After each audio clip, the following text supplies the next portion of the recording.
Miley, back up ka lang.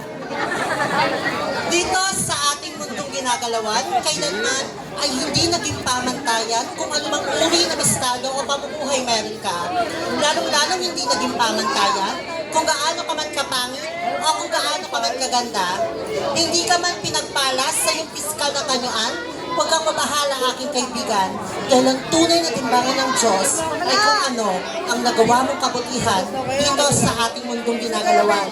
Dahil kailanman, ang tunay na kagandahan, hindi na nakikita sa panlabas na kanyuan. Bagkus, ang tunay na kagandahan ay nakikita sa kabusilakan ng iyong puso at kalinisan ng iyong konsensya.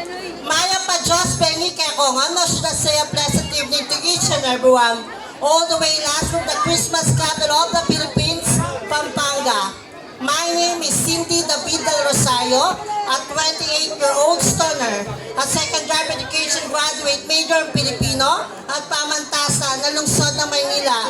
But tonight, please allow me to stand by the name, ang babaeng humingi ng lemon dahil gusto ng tequila.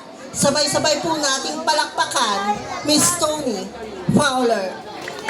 Once again, my name is Tony Fowler and I'm very proud to wear one of the colorful and famous festival of our country, the Sarimanok Festival, all the way from Mindanao.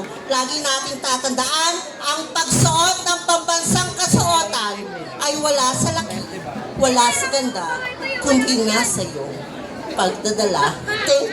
Thank you.